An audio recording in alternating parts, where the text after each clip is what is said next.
केलेला आहे, त्यांच्यासोबत संजय राऊत देखील. काही वेगळं समीकरण दिसतंय का? कदाचित विमानाचं जे पेट्रोल अतिशय महाग झालेलं आहे, पूर्वी 100 रुपयाला मिळायचं, आता 180 रुपयाला आहे. त्यामुळे कुठेतरी पेट्रोल वाचवण्याचा प्रयत्न हे दोन नेते तिथं करत असावेत. आता आज चर्चा काय झाली आम्हाला कसं कळणार?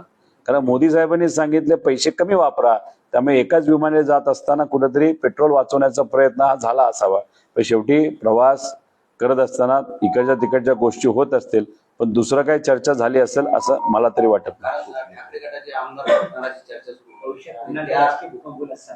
त्या पार्श्वभूमीवर हे म्हणजे प्रवास होतो. लोकसभेचे खासदार आता का फोडले गेले त्याचं मुख्य कारण डिलिमिटेशनचा कायदा त्यांना आणायचा आहे.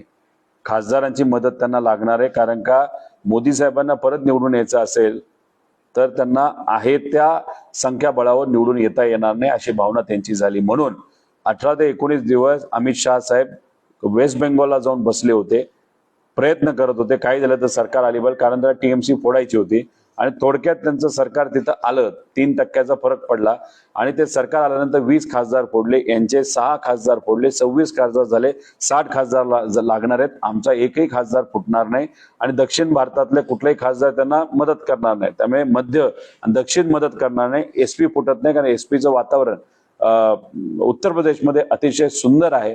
कारण का तुम्हालाही माहिती, पवित्र अयोध्यामध्ये हजारो कोटीचा भ्रष्टाचार हा त्या मंदिरामध्ये तिथं झालेला, लोक नाराज आहेत. त्यामुळे भाजपचं काही चांगले दिवस दिसतात असं नाही. त्यामुळे लोकसभेचे जे खासदार घेतले ते तात्पुरते वापरले जातील, पण उद्या जाऊन एकनाथ शिंदे साहेब आणि अजितदादांच्या पक्षातलेच आमदार हे भाजप फोडेल. कारण अमित शहा साहेबांनी स्वतः सांगितलं होतं 2029ला आम्हाला कुबड्यांची जरूरत नाही, एकला चलो हा नारा त्यांनी आधी दिलेलाच आहे. राम मंदिराचा तुम्ही उल्लेख केला, अध्यक्षांनी आणि सचिवांनी जे राजीनामा दिला द्यावाच लागणार आहे. आणि विकासभाऊ लवांडे जे आमचे इथं लढत होते, ज्यांच्या विरोधात लढत होते, त्यांचे गुरुच तिथं सेक्रेटरी म्हणून होते, ते गायब झालेत पैसे घेऊन असं आम्हाला कळलेलं आहे. आणि त्यांच्या शाळेमध्ये बहुजन समाजाच्या मुलांना तिथं शिकवलं जात नाही असे ते गुरुवर्य तिथं बसले होते, जे कदाचित पैसे घेऊन कुठं पळून गेले अजून कोणाला कळलं नाही.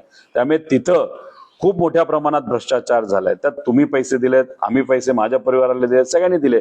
एका धार्मिक चांगल्या भावनेतून सेवा म्हणून तिथं मदत आपण केलेली, आणि तिथंच जर भ्रष्टाचार झाला असेल तर लोकांच्या भावना अतिशय चिडलेल्या आहेत. आणि त्याच्याच बरोबर उज्जैनमध्ये मुख्यमंत्रीच जमीन घेतायत आणि त्याच्यात नफाखोरी करतायत. आणि तुम्ही जो नाशिकमध्ये आता महाकुंभ होणार आहे त्यात 900 कोटीचा भ्रष्टाचार झालाय असं चर्चा आहे. त्यामुळे सरकार काय आहे की हिंदुत्वाच्या नावावर मतदान घ्यायचं, पण सत्तेत आल्यानंतर